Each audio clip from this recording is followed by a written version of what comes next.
Future of insurance industries શું છે તમારા હિસાબે? કોવિડ પછી તો ઇન્સ્યોરન્સ વિશે એટલી અવેરનેસ આવી છે કે લોકો સામેથી માંગતા થયા છે.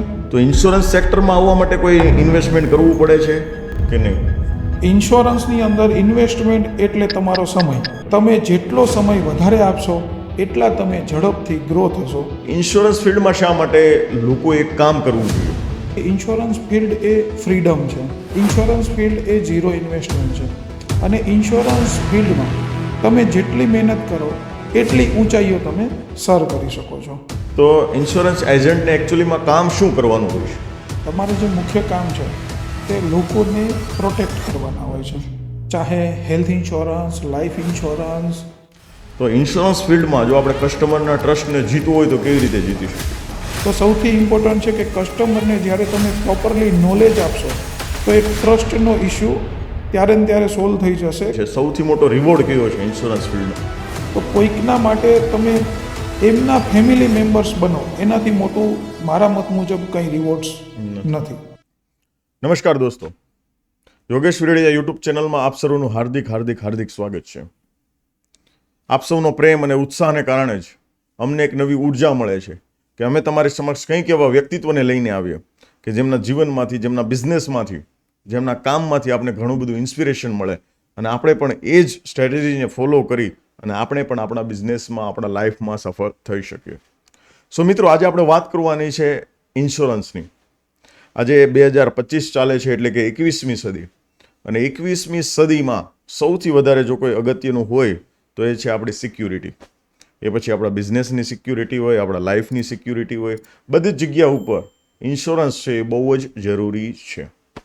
તો આજે આપણે ઇન્સ્યોરન્સ કેવી રીતે લેવો જોઈએ, ઇન્સ્યોરન્સ ફિલ્ડમાં જો આપણે આપણું કરિયર બનાવવું હોય તો કેવી રીતે બનાવી શકાય, એવા ઘણા બધા સવાલોની ચર્ચા સાથે આજે આપણી સાથે ઇન્સ્યોરન્સ ફિલ્ડના અનુભવી વ્યક્તિત્વ એટલે કે યોગેશભાઈ સંઘાણી, કેદાર કન્સલ્ટન્સી. સો આજે આપણે એમની સાથે ઘણા બધા એવા સવાલોની ચર્ચા કરવાની છે કે આજના જે યુવાનો છે એ બેરોજગારી તરફ આગળ વધી રહ્યા છે. જ્યાં જોવો ત્યાં જોઈએ તો એવું કહેવામાં આવે છે, એવું સાંભળવામાં આવે છે કે માર્કેટમાં બહુ મંદી છે, માર્કેટમાં બેરોજગારી છે, ઘણા બધા બિઝનેસ આપણે કરીએ છીએ તો ઘણું બધું ઇન્વેસ્ટમેન્ટ લાગે છે. તો આજે આપણે ઇન્સ્યોરન્સ ફિલ્ડમાં કેવી રીતે કરિયર બનાવી શકાય એના ઘણા બધા સવાલોની ચર્ચા આપણે આજે સાથે કરવાની છે. તો યોગેશભાઈ, તમારું હાર્દિક સ્વાગત છે અમારા સરસ મજાના પોડકાસ્ટમાં. Thank you. સો યોગેશભાઈ, ટૂંકમાં તમારો પરિચય અમારા વ્યુઅર્સને આપો કે જેથી કરીને તમને વિશેષ રીતે જાણી શકે. મારું નામ યોગેશ સંઘાણી છે. અમારી 120 કરતાં વધારે લોકોની ટીમ છે જે વર્ષોથી અમારી સાથે કામ કરે છે. એમાંથી અમુક લોકો એવા પણ છે જેની વાર્ષિક આવક 1 કરોડ કરતાં પણ વધારાની છે. અને હું પણ આ ફિલ્ડમાં 20 વર્ષ કરતાં વધારેથી જોડાયેલો છું અને એક પાર્ટ ટાઈમ એજન્ટથી માંડી અને આજે સક્સેસફુલ લીડર તરીકે આજે મારે 20 વર્ષ થયા છે. તો મેં એક સામાન્ય એજન્ટથી માંડી અને દરેક સ્ટેપ મેં જોયા છે કે કેવી રીતે એક એજન્ટ ડેવલપ થઈ શકે, કેવી રીતે લીડર ડેવલપ થઈ શકે અને ક્યાં સુધી એ અર્નિંગ કરી શકે. સો યોગેશભાઈ, તમારો ટૂંકમાં પરિચય આપો કે જેથી કરીને અમારા જે વ્યુઅર્સ છે તમને બહુ સારી રીતે જાણી શકે. કેટલા વર્ષથી તમે આ ફિલ્ડમાં છો અને કેટલા લોકોને તમે અત્યાર સુધીમાં રોજગારી આપી રહ્યા છો? યસ, મારે 20 વર્ષ કરતાં વધારે ઇન્સ્યોરન્સ ફિલ્ડમાં થઈ ગયા છે અને અમારી સાથે 120 કરતાં વધારેની ટીમ અત્યારે અવેલેબલ છે જે લોકો અમારી સાથે કામ કરે છે. એમાંથી ઘણા બધા લોકો એવા છે જે લોકો અમારી સાથે વર્ષોથી કામ કરે છે. બહુ સરસ, બહુ સરસ. હવે યોગેશભાઈ, મારો પહેલો ક્વેશ્ચન એ છે કે ઇન્સ્યોરન્સ ફિલ્ડમાં શા માટે લોકો એક કામ કરવું જોઈએ? શું ઓપોર્ચ્યુનિટીઝ છે? જો ઇન્સ્યોરન્સ ફિલ્ડ, જ્યાં સુધી હું માનું છું કે મારા અનુભવો છે ત્યાં સુધી ઇન્સ્યોરન્સ ફિલ્ડ એ ફ્રીડમ છે. ઇન્સ્યોરન્સ ફિલ્ડ એ ઝીરો ઇન્વેસ્ટમેન્ટ છે. અને ઇન્સ્યોરન્સ ફિલ્ડમાં તમે જેટલી મહેનત કરો એટલી ઊંચાઈઓ તમે સર કરી શકો છો. એટલે ઇન્સ્યોરન્સ ફિલ્ડ મારી ભાષામાં ફ્રીડમ અને લાઈફનું સૌથી પ્રોટેક્ટેડ બિઝનેસ ગણી શકાય. એક સર્વે થયો હતો થોડા સમય પહેલાં. એની અંદર એવું કહેવામાં આવ્યું હતું કે સૌથી વધારે હેપીએસ્ટ, પોતાના બિઝનેસથી ખુશ લોકો કયા છે, તો એમાં ઇન્સ્યોરન્સનું નામ આવ્યું હતું કે જે લોકો 5 વર્ષ કરતાં વધારે ઇન્સ્યોરન્સ ફિલ્ડની અંદર ફૂલ ટાઈમર છે એ લોકો સૌથી વધારે હેપી છે પોતાના બિઝનેસથી, પોતાના કામથી. મતલબમાં એક ટાઈપનું નોબેલ પ્રોફેશન છે એવું કહી શકીએ આપણે. Yes sure. Yes. યોગેશભાઈ, તમે હમણાં વાત કરી કે ભાઈ ઇન્સ્યોરન્સ એજન્ટ છે એ સૌથી હેપી હોય છે, નોબલ પ્રોફેશન છે, બરાબર છે, ફ્રીડમ છે. તો ઇન્સ્યોરન્સ એજન્ટને એકચ્યુઅલીમાં કામ શું કરવાનું હોય છે? ઇન્સ્યોરન્સ એજન્ટ તરીકે તમારે જે મુખ્ય કામ છે તે લોકોને પ્રોટેક્ટ કરવાના હોય છે. ચાહે health insurance, life insurance, personal accident. ઇન્સ્યોરન્સમાં ઘણા બધા પ્રકાર આવે છે. એમાંથી તમારી માસ્ટરી શેમાં છે? તો કે મારા મત મુજબ એક પ્રોફેશનલ ઇન્સ્યોરન્સ હોવા માટે દરેક કંપની પોતાની પાસે હોવી જોઈએ, દરેક કંપનીનું કામ પોતે કરતો હોવો જોઈએ અને એ દરેક પ્રોડક્ટ વિશે નોલેજ ધરાવતો હોવો જોઈએ. બરાબર છે. એની પાસે મતલબમાં ફૂલ નોલેજ હોવું જોઈએ દરેક પ્રોડક્ટ વિશેનું. હા, મતલબમાં ઇન્સ્યોરન્સનું કામ એટલું જ છે કે એની પાસે ફૂલ્લી નોલેજ હોવું જોઈએ અને એ નોલેજને એક્સપ્લેન કરી શકતો હોવો જોઈએ. હા, ત્યારે એ લોકોની લાઈફને પ્રોટેક્ટ કરી પ્રોટેક્ટ કરી શકે. શકે છે. એક્ઝામ્પલ તરીકે હું તમને તમારી સાથે જ વાત કરું તો હું તમને એક ક્વેશ્ચન પૂછું કે તમારી નીડ છે રિટાયરમેન્ટ યસ. અને હું તમને અત્યારે પ્રોડક્ટ સમજાવું છું ટર્મ પ્લાન, બરાબર છે. તો એ કંઈ કામનું નથી. હમ હમ.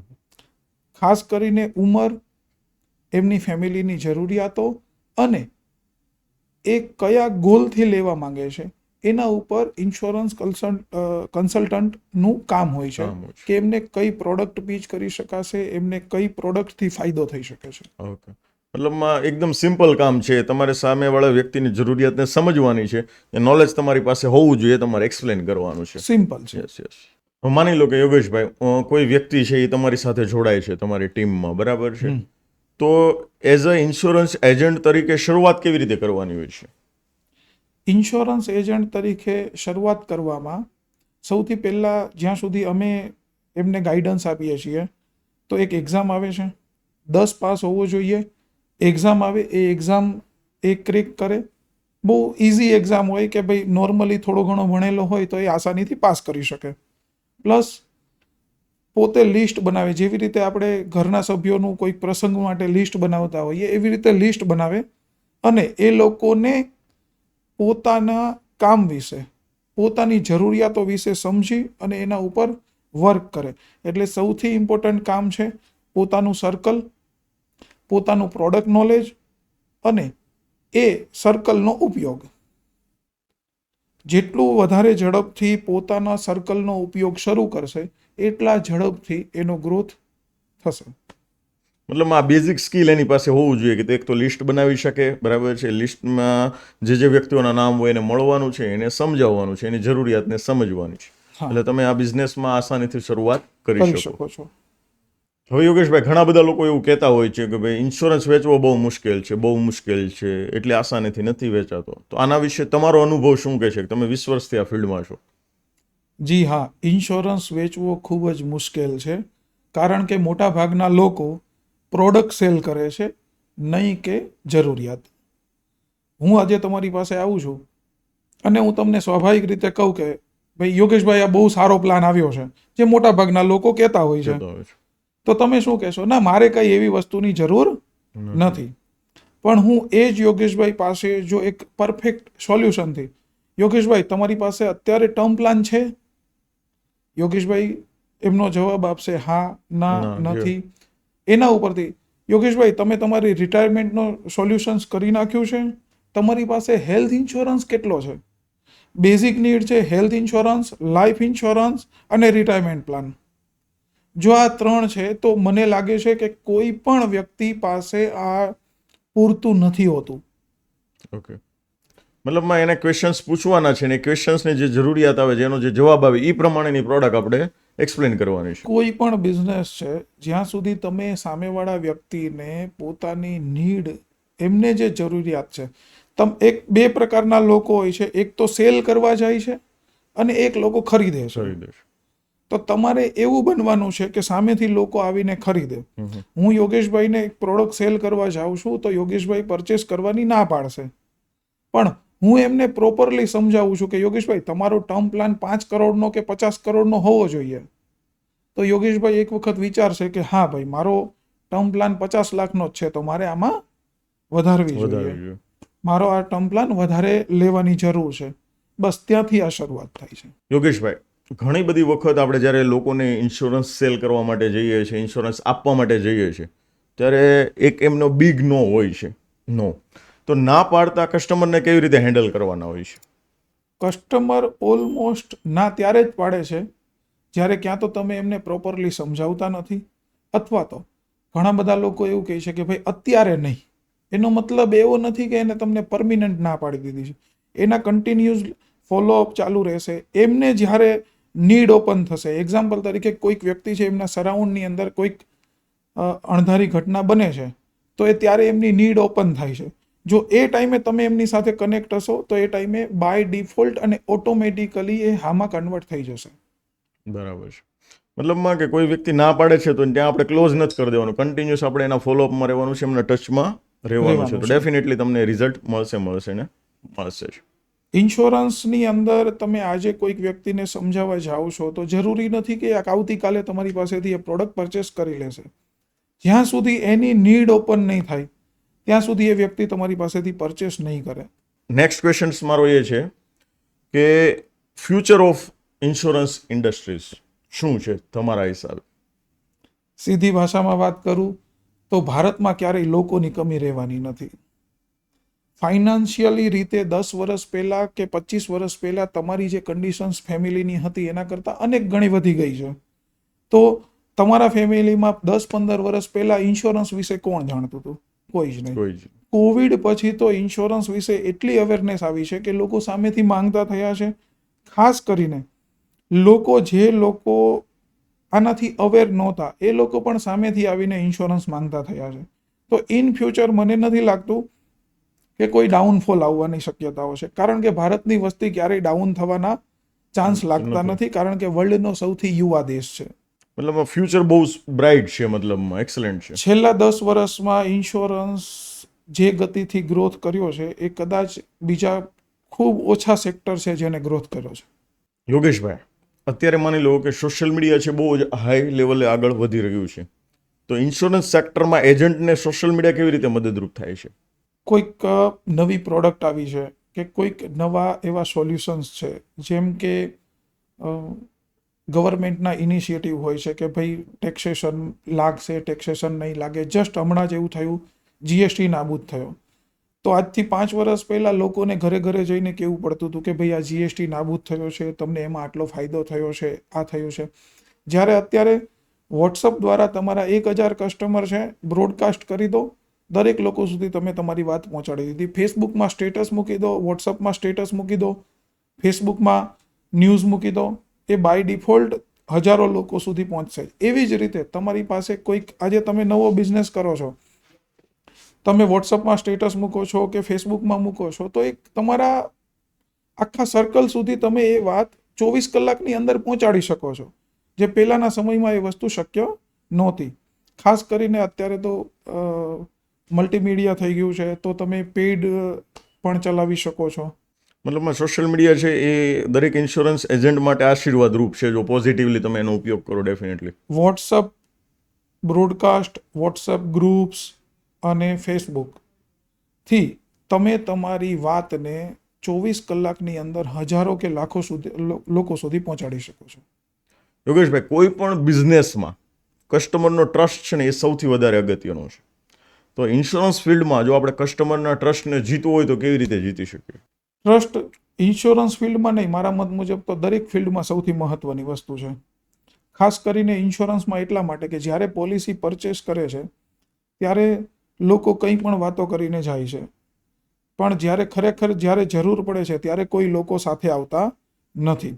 તો એવા કેસની અંદર અમે આખું ગ્રુપ બનાવીને કામ કરીએ છીએ, જેથી કાલે સવારે કોઈ પણ વ્યક્તિ આ ફિલ્ડમાં નથી તો પણ આપણે એક કોમન નંબર આપીએ કે જેથી એ આપણા સુધી પહોંચી શકે અને એને સર્વિસ માટે કરી શકીએ. બીજું, ટ્રસ્ટ માટે આપણે અમારી ટીમ્સમાં જે દરેક લોકો છે એ લોકો પાસે પ્રોપર ગાઈડન્સ છે, કઈ પ્રોડક્ટ કોને આપવી, શું કામ આપવી અને એ કેવી રીતે કામ કરશે અને એના માટે કઈ રીતે ફાયદાકારક છે. તો સૌથી ઇમ્પોર્ટન્ટ છે કે કસ્ટમરને જ્યારે તમે પ્રોપરલી નોલેજ આપશો તો એ ટ્રસ્ટનો ઇસ્યુ ત્યારે ને ત્યારે સોલ્વ થઈ જશે, કારણ કે કસ્ટમરને ત્યારે એટલી ખબર પડશે કે આ વ્યક્તિ લોંગ ટર્મથી આ બિઝનેસમાં છે અને આને ખબર પડે છે કે આ વસ્તુ મારા માટે કામની છે કે નહીં. Okay, that's good. Next question મારો એ છે કે કોઈ બી વ્યક્તિ છે, માની લો કે અત્યારે એ કોલેજ ગ્રેજ્યુએટ થયો છે અને એ કોઈ પણ સારી ફિલ્ડમાં જોબ અથવા તો બિઝનેસની તક શોધી રહ્યો છે. સો કોઈ બી વ્યક્તિ તમારા સંપર્કમાં આવે છે, તમારી ટીમમાં જોડાય છે, તો એને અન્ય ટીમ કરતાં અથવા તો અન્ય લોકો કરતાં અથવા તો અન્ય બિઝનેસ કરતાં વિશેષ કયા ફાયદાઓ થાય છે? શું તમારી નોવેલ ટીચિંગ છે કે કઈ રીતે તમે એને ટ્રેન કરો છો, શું છે એના વિશે ડિટેલમાં એક્સપ્લેન કરો. સૌથી પહેલાં તો અમે એને અમારા માહોલમાં નાખીએ છીએ, કારણ કે અમારી ટીમની અંદર એવા લોકો છે જે લોકોની વાર્ષિક આવક 1 કરોડ કરતાં પણ વધારે છે. ઓહો. બરાબર છે. અને એવા લોકો છે જે 20 વર્ષ કરતાં વધારે વર્ષોથી ફક્ત ને ફક્ત ઇન્સ્યોરન્સનું કામ કરે છે, ઇન્સ્યોરન્સ સિવાય કંઈ જ નથી કરતા. તો જ્યારે એ માહોલની અંદર આવશે તો એ માહોલની અંદર એની પાસેથી નોલેજ, એમના જે ક્વેરીઝ છે, એમના જે પ્રોબ્લેમ્સ છે, એ ધીમે ધીમે શીખતો થશે. અને જ્યારે એ સિસ્ટમની અંદર આવશે ત્યાં સુધીમાં એ કમ્પ્લીટ અને પ્રોફેશનલ થઈને બહાર નીકળી જશે. મતલબ તમારી ટીમમાં અનુભવ પ્લસ જે કંઈ બી ગાઈડન્સ હોવું જોઈએ, નોવેલ ટીચિંગ છે મતલબમાં. અમારી ટીમમાં એવા પણ લોકો છે જેની 2nd જનરેશન છે, 3rd જનરેશન છે, જે ફક્ત ઇન્સ્યોરન્સ સેલ કરે છે. વાહ ભાઈ વાહ, દેટ્સ ગ્રેટ. હવે માની લો કે અત્યારે અમારા પોડકાસ્ટ છે, ઘણા બધા યુવાનો જોઈ રહ્યા છે, બરાબર છે, તો એને આ ફિલ્ડમાં આવવું હોય તો કમ્પ્લીટલી શીખતા કેટલો સમય લાગે? મારા મત મુજબ તો ફક્ત 30 દિવસનો સમય લાગે. ઓહો. અને જો proper guidance, proper full day જો શીખે તો 30 દિવસની અંદર અંદર એમને આવડી જાય એક્સપર્ટ બની જાય. એક્સપર્ટ બની જાય. અને બીજું 30 દિવસ બીજા જો કન્ટિન્યુઅસલી એ ફિલ્ડમાં જાય તો એ 60 દિવસની અંદર કે 90 દિવસની અંદર એ કમ્પ્લીટલી એ સેલ કરી અને ઇન્કમ જનરેટ કરતો થઈ જાય. મતલબમાં કે કોઈ બી વ્યક્તિ કોઈ પણ બિઝનેસમાં અથવા તો કંઈ પણ કોર્સ બી કરે છે તો એને 6 મહિના, 1 વર્ષ, 2 વર્ષનો સમય લાગે છે. જ્યારે આ ફિલ્ડમાં જો એ પોતાના 100% ઇન્ટરેસ્ટથી જો કામ કરે તો 90 દિવસમાં એ અર્નિંગ કરતો થઈ જાય. મતલબમાં એટલી સરસ આ ફિલ્ડ છે. એનું કારણ તમને કહું કે દરરોજ સવારે એક તો ટ્રેનિંગ સેશન હોય કે ભાઈ દરરોજ એમને કંઈક ને કંઈક શીખવા મળે. પ્લસ ફૂલ ડે અનુભવી લોકોની સાથે ખાલી 15 દિવસ વિતાવે તો એને ખબર પડે કે આ કરાય, આ ન કરાય, આવી રીતે કસ્ટમર સાથે વાત કરાય, આવી રીતે નીડ એનાલિસિસ થાય, આવી રીતે ફાઇનાન્શિયલ પ્લાનિંગ થાય. તો એ એટલું એને જે શીખવા માટે વર્ષો લાગી જવાના છે એ જ વસ્તુ એ 15-20 દિવસની અંદર એ જોઈને શીખી જશે. Okay okay. મતલબ તમારી ટીમમાં આવવાથી આ બેનિફિટ એમને એક્સ્ટ્રા મળે છે. શ્યોર. યસ. તમારી જે ટીમ છે, માની લો કે તમારી સાથે કોઈ વ્યક્તિ જોડાય છે, એ 30 દિવસ 60 દિવસ એ શીખી લે છે, બરાબર છે, પછી તમે એને છૂટો મૂકી દો છો કે એને કન્ટિન્યુ તમારી સાથે જ રાખો છો અને એના જે કંઈ બી પ્રોબ્લેમ્સ ફ્યુચરમાં આવે છે રિગાર્ડિંગ પોલિસી હોય, રિગાર્ડિંગ કોઈ ક્વેરી હોય, તો તમે સાથે મળીને સોર્ટ આઉટ કરો છો? કઈ રીતે તમે એમને આફ્ટર સપોર્ટ આપો છો? યસ. અમે કમ્પ્લીટલી અમારી સાથે જ રાખીએ છીએ, એ ચાહે નવો હોય કે જૂનો હોય. યસ. અમે દર મહિને એક અમારી ટીમ મીટિંગ થાય, દર વીકલી, જસ્ટ અત્યારે જ અમે Yes. ચાલુ કર્યું, દર વીકલી સવારે 8 થી 9 અમારું પ્રોડક્ટ સેશન થાય કે જેની અંદર એ પ્રોડક્ટને અપડેટ કર્યા કરે. નવું જે અત્યારે નવા ચેન્જીસ આવતા હોય, ઇન્સ્યોરન્સ છે એ ચેન્જીસનો વિષય છે, યસ. તો જે ચેન્જીસ આવતા હોય એ દર બુધવારે, ગુરુવારે કે શુક્રવારનું અમારું એક સેશન છે, ફિક્સ સેશન છે, શુક્રવારનું અથવા ગુરુવારનું, સમયની અનુકૂળતા મુજબ સવારે 8 થી 9. તો કોઈ વ્યક્તિ પાર્ટ ટાઈમ કરે છે તો એ 9 વાગે ફરીથી એ પોતાના ફિલ્ડ પર જઈ શકે અને નોલેજ પણ મેળવતો જાય. Okay okay. મતલબ તમે હેન્ડ હોલ્ડિંગ સપોર્ટ આપો છો કે ભાઈ એક વ્યક્તિ અમારી સાથે જોડાય છે તો લાઈફ ટાઈમ અમારી સાથે જોડાય છે અને એનો ગ્રોથ કરવો એ જ આપનો પર્પઝ હોય છે. કોઈ વ્યક્તિ આપણી સાથે એક્સપેક્ટેશનથી આવેલો છે તો એના જીવનમાં, એના લાઈફમાં બેટર એન્ડ બેટર બનતો જાય એમ. અમારો ગોલ તો એવો જ હોય કે અમારી ટીમના દરેક મેમ્બર્સ આગળ વધે અને એ ફૂલ્લી ઇન્કમ જનરેટ કરે. કારણ કે અમે જ્યારે આ ફિલ્ડમાં આવ્યા હતા ત્યારે અમને કોઈ શીખવાડવા વાળું નહોતું. યસ. અમે જાતે દરરોજ સવારમાં જઈએ, ત્યાં શીખીએ અને એ પછી અમે આગળ વધતા હતા. તો અમને એવું લાગ્યું કે આ ફિલ્ડની અંદર પોટેન્શિયલ બહુ છે પણ લોકો પાસે શીખવવાનો સમય નથી.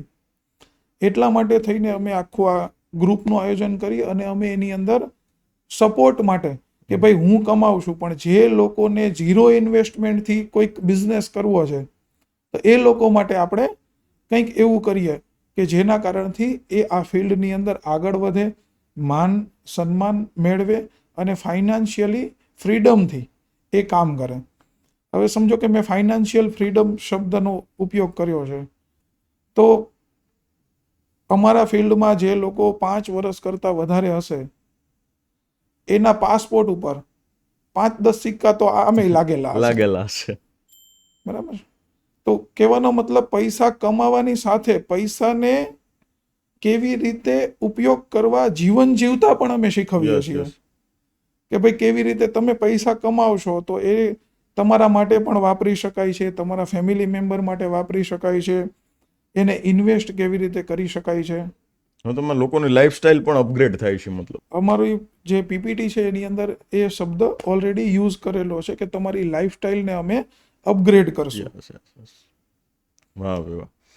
યોગેશભાઈ, કોઈ પણ બિઝનેસમાં જવું હોય તો આપણે કંઈક ને કંઈક ઇન્વેસ્ટમેન્ટ કરવું પડતું હોય છે. બરાબર છે કે ભાઈ નાની એવી દુકાન પણ ખોલો તો 4 લાખ, 5 લાખ, 7 લાખ, 10 લાખ, કોઈની ફ્રેન્ચાઇઝી લો છો તો 20 લાખ, 25 લાખ આ પ્રમાણેનું ઇન્વેસ્ટમેન્ટ જોતું હોય છે. તો ઇન્સ્યોરન્સ સેક્ટરમાં આવવા માટે કોઈ ઇન્વેસ્ટમેન્ટ કરવું પડે છે કે નહીં? ઇન્વેસ્ટમેન્ટ જો ફાઇનાન્શિયલી ગણીએ તો 750 રૂપિયાની ફી હોય છે. અને ઇન્સ્યોરન્સની અંદર ઇન્વેસ્ટમેન્ટ એટલે તમારો સમય. બરાબર. તમે જેટલો સમય વધારે આપશો એટલા તમે ઝડપથી ગ્રો થશો. સમય કોના માટે? સૌથી પહેલાં તો પોતાના માટે, શીખવા માટે. ને એ શીખી ગયા પછી તમે જ્યારે માર્કેટમાં જાઓ છો, કોઈ પ્રોડક્ટ લઈને જાઓ છો કે કોઈનું ફાઇનાન્શિયલ પ્લાનિંગ કરવા જાઓ છો, તો તમને જેટલું આવડતું હશે એ જ પ્રમાણે તમે પ્લાનિંગ કરી શકશો. એટલે ઇન્સ્યોરન્સ ફિલ્ડની અંદર હું જ્યાં સુધી માનું છું કે કોઈ પાર્ટ ટાઈમ તરીકે જોબ કરે છે ઇન્સ્યોરન્સ ફિલ્ડની અંદર અને ફક્ત 2 કલાક આપે છે, તો 6 મહિનાની અંદર એની મેઇન બિઝનેસની ઇન્કમ કરતાં ઇન્સ્યોરન્સની ઇન્કમ વધી જશે. પણ એને એ 2 કલાક ડેડિકેટેડલી આપવા પડશે. આ પછી 5 દિવસ આપે ને 3 દિવસ ના આપે તો નોટ પોસિબલ. એવું નહીં. કન્ટિન્યુ 2 કલાક એને ફાળવવા જ પડશે. જો એ દરરોજ 2 કલાક થોડો સમય સુધી ફાળવશે એટલે એની જે મેઇન ઇન્કમ છે એ સાઈડ ઇન્કમ થઈ જાય. એ સાઈડ ઇન્કમ થઈ જશે વિધિન 180 દિવસમાં. યસ. મારો બીજો ક્વેશ્ચન એ છે, અને ઘણા બધા વ્યુઅર્સનો બી હશે, બરાબર છે, કે ઇન્સ્યોરન્સ ફિલ્ડમાં ડિફિકલ્ટી થાય છે. આપણી પાસે પર્સનાલિટી હોવી જોઈએ, સારું બોલતા આવડતું હોવું જોઈએ, તો જ આપણા માટેની આ ફિલ્ડ છે, બાકી કંઈ કામનું નથી. તો એના આ મિથ્યા ધારણા છે કે સત્ય હકીકત છે? તમારું શું કહેવું છે? જ્યાં સુધી હું માનું છું ત્યાં સુધી અમે પણ જ્યારે શીખતા હતા ત્યારે એવું કહેતા હતા કે શૂટ બૂટમાં ઇન્સ્યોરન્સ એજન્ટ આવે અને એ કંઈક સમજાવે. જસ્ટ તમે થોડો સમય પહેલાં જ અચ્છા કિયા ઇન્સ્યોરન્સ લિયા ગવર્મેન્ટની એડ તમે જોઈ હશે અને બધી જ જગ્યાએ હતી. તો ઇન્સ્યોરન્સ ફિલ્ડ છે ફક્ત નોલેજનું ફિલ્ડ છે, નહીં કે દેખાવનું. ઘણા બધા લોકોને એવું થતું હોય કે હું આવો દેખાવ છું તો ઇન્સ્યોરન્સ ફિલ્ડમાં ચાલીસ કે નહીં, શૂટ બૂટમાં સજી ધજીને આવશે એ જ સારો ઇન્સ્યોરન્સ એજન્ટ છે. એવું કંઈ નથી હોતું. તમે જ્યારે બોલવાનું ચાલુ કરો પછી એ વ્યક્તિની નજર તમારા ચહેરાથી હટવી નહીં જોઈએ. એટલું જ્ઞાન જો તમારી પાસે ઇન્સ્યોરન્સ ફિલ્ડમાં હોય તો મને નથી લાગતું કે તમારો ચહેરો કંઈક ઇમ્પોર્ટન્ટ છે. ઓકે. અને બાકી બધી સ્કિલ્સ છે તમે એક્વાયર કરી શકો છો, શીખી શકો છો. સ્કિલ્સ માટે કોમ્યુનિકેશન સ્કિલ્સ ઇમ્પોર્ટન્ટ છે. એ કોમ્યુનિકેશન સ્કિલ્સ તમે જેમ જેમ પ્રેક્ટિસ કરો એવી જ રીતે એ આવતી જાય. અને અમારી સાથે એવા પણ લોકો છે જે લોકો 15 વર્ષથી આ ફિલ્ડમાં હતા અને ક્યારેય MDRT નહોતા થયા. એ લોકો અમારી સાથે જોડાઈને 6 મહિનાની અંદર અમે MDRT કરતા જોયા છે. અને એનું કારણ ફક્ત એક જ છે, એમને બધું જ આવડતું હતું, એમને કોઈ સપોર્ટ કરે એવું નહોતું, અથવા તો એમનામાં જે કરી શકવાની ધારણા હતી, ટેલેન્ટ હતું, એને કોઈ બહાર લાવી શકે એમ નહોતું. એટલે કે એવી કોઈ લીડરશિપ એમની પાસે નહોતી. એ અમારી પાસે આવ્યા, અમે એમને કીધું કે તમે આ કરી શકો છો, તમે અમને ફક્ત 1 વર્ષ આપો. અમે એમને 6 મહિનાની અંદર કરીને આપી દીધું. પણ શરત એટલી જ હતી કે અમે કહીએ એટલું દિલથી સાંભળવા. યસ. યોગેશભાઈ, અત્યારે હવે આપણો પોડકાસ્ટ છે ઘણા બધા લોકો જોઈ રહ્યા છે, તો એ બધા લોકોના મનમાં સવાલ થતો હશે કે ભાઈ ઇન્સ્યોરન્સ ફિલ્ડનો સૌથી મોટી વાત હોય તો એ કઈ છે, સૌથી મોટો રિવોર્ડ કયો છે ઇન્સ્યોરન્સ ફિલ્ડનો? જ્યારે તમે કોઈને ક્લેમ અપાવો અને પરિવારમાં જે ખુશી હોય, જરૂરી નથી કે ક્લેમની અમાઉન્ટ કેટલી હોય છે. મેં ક્રિટિકલ ઇલનેસ પણ અપાવેલા છે, ડેથ ક્લેમ પણ અપાવેલા છે, ફાયર ઇન્સ્યોરન્સ પણ અપાવેલા છે, જેની કિંમત મોટી હતી. તો લોકો તમને ભગવાનની જેમ પણ જોવે છે. Yes yes. તો કોઈકના માટે તમે એમના ફેમિલી મેમ્બર્સ બનો, એનાથી મોટું મારા મત મુજબ કંઈ રિવોર્ડ્સ નથી. લોકો અમને સામેથી ફી ચૂકવવા માટે આવે છે કે સાહેબ તમે અમારા માટે બહુ મહેનત કરી તો આ 2 લાખ રૂપિયા રાખો, પણ અમે એ વસ્તુ નથી કરતા. જ્યારે કોઈ પણ ફિલ્ડમાં લોકોનું કામ કરી અને તમને આનંદ આવે, એનાથી મોટું તમારા ફેમિલી માટે તમારા ગયા પછી જ્યારે કોઈ પૈસા આપવા આવે છે એ ફક્ત અમે જ છીએ, એટલે કે ઇન્સ્યોરન્સ એજન્ટ જ છે, બાકી બધા જ લોકો પૈસા લેવા આવે છે. Yes yes. તો જ્યારે અમે પૈસાનો ચેક આપવા જઈએ છીએ ને, એનાથી મોટું અમારા માટે કોઈ ગર્વની વાત નથી. બધા જ ખાલી હાથે જાય છે અને તમે લોકો ચેક લઈને જાઓ છો, આટલો ફરક અને છે. એ ચેકની અમાઉન્ટ એ વ્યક્તિ નક્કી કરેલી હોય છે કે મારા ફેમિલીને 1 કરોડ મળવા જોઈએ, 2 કરોડ મળવા જોઈએ, 5 કરોડ મળવા જોઈએ કે 50 કરોડ મળવા જોઈએ. મારી પાસે એવા પણ લોકો છે જે લોકોના ક્રિટિકલ ઇલનેસ એટલે કે કેન્સર ડિટેક્ટ થયું ને 1 કરોડ રૂપિયા ચૂકવેલા છે. આહા. કોઈ વ્યક્તિ માની લો કે ભાઈ આ પોડકાસ્ટ છે, અમારા ઘણા બધા ભાઈઓ જોઈ રહ્યા છે, ઘણા બધા યુવાનો જોઈ રહ્યા છે, એને તમારી સાથે જોડાવવું છે, તમારી સાથે કામ કરવું છે, તો કઈ રીતે તમારો સંપર્ક કરી શકે છે? તમારી ઓફિસ બરાબર છે અને તમારી શું મોડ્યુલ હોય છે, શું પ્રોસિજર હોય, એના વિશે કંઈક વાત કરો. અમારું મોડ્યુલ, અમારી ઓફિસ તો અહીંયા સિલ્વર બિઝનેસ પોઈન્ટમાં જ છે, ઉત્તરાણ. અમારી ઓફિસે આવે, અમે એનું કોમ્યુનિકેશન સ્કિલ્સ, એ કેવી રીતે કામ કરી શકે છે, એની એક એક્ઝામ માટેની અમે એને તૈયારીઓ કરાવીએ અને એ તૈયારીઓ કરાવ્યા પછી એક્ઝામ અપાવીએ. એ તૈયારી કરાવવાથી એક્ઝામ આપવાની વચ્ચેના સમયગાળા દરમિયાન અમે એની પાસેથી પ્રોસ્પેક્ટિંગ લિસ્ટ કરાવડાવીએ, અમે એમના ફેમિલીને મળીએ, એ કેવી રીતે કામ કરી શકે છે એમ છે. સમજો કે એમના ફેમિલીને મળ્યા પછી એવું લાગે કે એમના ફેમિલી મેમ્બર્સ આના સિવાય પણ કોઈ કરી શકે, તો અમે એમના ફેમિલી મેમ્બર્સને કરીએ કે ભાઈ તમે આમને સપોર્ટ આપો, તો એ કામ કરે. અને એવી રીતે જ્યારે એમની એક્ઝામ આવે અને એક્ઝામ પાસ થાય ત્યાં સુધીમાં અમે એવી તૈયારીઓ રાખીએ કે અમે 7-8 મિટિંગો કરીએ, એની અંદરથી એકાદું એનું ક્લોઝિંગ આવી ગયું હોય કે જેથી એની ઇન્કમ ડાયરેક્ટ જ એને દેખાય કે આજે હું પાસ થયો અને આવતીકાલે મને 25,000 કે 50,000 રૂપિયા કે લાખ રૂપિયા કે 2 લાખ રૂપિયા આવ્યા. વાહ વાહ. મતલબમાં એકદમ પ્રોસિજર તમારી સ્ટાન્ડર્ડ છે કે ભાઈ વ્યક્તિ એક્ઝામ પાસ કરે છે, એનું રિઝલ્ટ આવે, એની સાથે એનો ચેક આવે. હા, અમારે એવો પ્રયાસ હોય છે કે કેટલો આપણી સાથે જોડાયેલો છે અને આપણે કહીએ એ પ્રમાણે કેટલું કરે છે, એના ઉપર એ ચેકની વેલ્યુ નક્કી થાય છે. Yes yes, definitely. સો બહુ સારો સપોર્ટ તમે તમારા જે ટીમ મેમ્બર્સ છે એને કરી રહ્યા છો.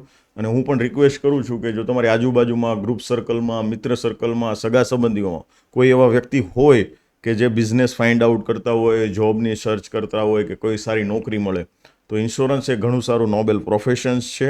અને સાહેબની ડિટેલ નીચે ડિસ્ક્રિપ્શનમાં આપેલી છે, તમે ત્યાંથી એમનો સંપર્ક કરી શકો છો અને આ ફિલ્ડમાં તમે જોડાઈ શકો છો. હવે એક શબ્દ આવે છે ક્લેમ સેટલમેન્ટ રેશિયો, બરાબર છે? તો ઘણા બધા લોકોને એવું માનવું હોય છે કે ભાઈ આપણે ક્યાં એ અમાઉન્ટને જોવા માટે રહેવાના છીએ, બરાબર છે? હવે કંપની ઉપર ડિપેન્ડ કરે, આપે પણ ખરા અને ન પણ આપે, આવા ઘણા બધા સવાલો હોય છે. પરફેક્ટ છે. યસ. તો એનો શું તમે જવાબ આપો છો? મારા મત મુજબ ઇન્સ્યોરન્સમાં ક્લેમ સેટલમેન્ટ રેશિયો એ કંઈ જ નથી, એ ફક્ત ને ફક્ત આંકડા છે. જ્યારે તમે ઇન્સ્યોરન્સ ખરીદો છો ત્યારે તમે સાચી માહિતી એની અંદર ફિલ કરો છો તો ક્યારેય તમારો ક્લેમ નો ક્લેમ નહીં થાય. પણ લોકો, આપણે જાહેરમાં કહી નહીં શકાય, પણ ગમે ત્યાંથી ઇન્સ્યોરન્સ પરચેસ કરી લે છે. જે લોકો આજે છે 2 વર્ષ પછી પાછા ક્યાંક બીજે નોકરી કરતા હશે, બીજા વર્ષે ફરી પાછા બીજે ક્યાંક હશે, એવા લોકો પાસેથી લે છે. એને ફક્ત એના ટાર્ગેટ સિવાય કંઈ જ પડી નથી. અને મારી પાસે એવા પણ લોકો છે કે જેને એવી ચેનલમાંથી પોલિસી લીધી હતી અને અમે જોયું તો 17 લાખની આવક 23 વર્ષની છોકરીની, હકીકતમાં એની કોઈ આવક જ નહોતી, એને પોલિસી જ નહોતી મળવા પાત્ર. ઓહો. લોકોએ સેલ કરી નાખી, પોલિસી ઇસ્યુ થઈ ગઈ અને પછી અમારી પાસે આવ્યા કે જુઓ સાહેબ, સારું હતું કે એનો કુલિંગ પિરિયડ હતો તો અમે એને જ્ઞાન આપ્યું કે આ પોલિસી તમને મળી નથી શકે એમ, તમારી આ માહિતી ખોટી ભરી છે, આનો ક્યારેય ક્લેમ નહીં મળે, બરાબર. તો મહેરબાની કરો ને આ પોલિસીને કેન્સલ કરાવો. તો એ સમય આવતા અમારી સાથે આવી ગયા તો એ બચી ગયા. બાકી લોકો ઇન્સ્યોરન્સ કંપનીને જ દોષ આપે છે. ડેફિનેટલી. હકીકતમાં ઇન્સ્યોરન્સ કંપનીને દોષ આપવા કરતાં તમે જે તે એજન્ટ ઉપર તમે ટ્રસ્ટ કરો છો કે નહીં, શું અને છે? તમે એજન્ટ ઉપર પણ ટ્રસ્ટ નહીં કરો. તમે જ્યારે ખરીદો છો ત્યારે એમાં માહિતી સાચી ભરેલી છે કે નહીં એ જોવાનું કામ એઝ અ કસ્ટમર તરીકે તમારું પણ છે યસ. કે સાચી માહિતી ભરે છે કે નહીં. આ ઘણી વખત પ્રીમિયમ વધારે આવવાના કારણે એમ લાગે કે ભાઈ આ ગ્રાહક છટકી જશે, તો તમે વ્યસન કરતા હોય તો એ નોમાં ટીક કરે, કેમ કે એને એમ લાગે છે કે ભાઈ હું આને 5,000 પ્રીમિયમ વધારે કહીશ તો આ પોલિસી ના પાડશે. હા, યસ. અને એવું ઘણા બધા લોકો કરે છે. અને ઘણા બધા લોકો એવું પણ કહે છે કે ભાઈ 3 વર્ષ પછી કાંઈ ઇન્ક્વાયરી જ નથી આવવાની. એ બિલકુલ ખોટું છે. બરાબર. કારણ કે ઇન્સ્યોરન્સ તમે પરચેસ કરો છો ત્યારે તમે ખાસ કરીને 3-4 વસ્તુ તો તમે ક્યારેય ખોટી બતાવી જ ન શકો. જેમ કે સ્મોકિંગ હેબિટ, એજ્યુકેશન, એટલે કે મેજર ડિસીઝ છે તો એ બી મેજર તમારે બતાવવું ડિસીઝ. પડે. એમાં એક સવાલ આવે છે કે છેલ્લા 5 વર્ષમાં તમે ક્યારેય હોસ્પિટલાઇઝેશન થયા છો કે નહીં. યસ. બરાબર છે, લોકો પૂછતા જ નથી, એમણે નામ લખી ના નાખે. લખીને. બરાબર છે. સ્મોકિંગ કરો છો કે નહીં, કોટેશન આપ્યું, પછી સ્મોકિંગનું 50% પ્રીમિયમ વધારે વધારે આવે, આવે. હા, એટલે સામેવાળો કસ્ટમરને કહેતો જ કહેતો જ નથી, અને નથી. પછી કહે કે વીમા કંપની ચોર છે. હા, બરાબર છે. આ જવાબ ઉપરથી મને એક બીજો ક્વેશ્ચન યાદ આવે છે કે 2 ટાઈપના એજન્ટ માર્કેટમાં છે. એક તો ફૂલ ટાઈમ છે ને બીજા છે પાર્ટ ટાઈમ. બરાબર છે, કે જે ભાઈ દિવસે બીજો કંઈક કામ કરે છે, દુકાનમાં બેસે છે, નોકરી કરે છે, અને રાતે 2 કલાક ફ્રી ટાઈમ હોય તો એમાં એ એજન્ટનું કામ કરે છે. તો એક ઇન્સ્યોરન્સ એડવાઇઝર તરીકે 20 વર્ષના અનુભવ હોવાને નાતે આ સવાલ પૂછીશું કે ઇન્સ્યોરન્સ આપણે કયા વ્યક્તિ પાસેથી લેવો જોઈએ? મેટર નથી કરતી કે ફૂલ ટાઈમ છે કે પાર્ટ ટાઈમ યસ. છે. મેટર કરે છે કે કેટલો ઓનેસ્ટ છે, ઓકે, પ્રામાણિક વ્યક્તિ. પ્રામાણિક વ્યક્તિ હોવો જોઈએ.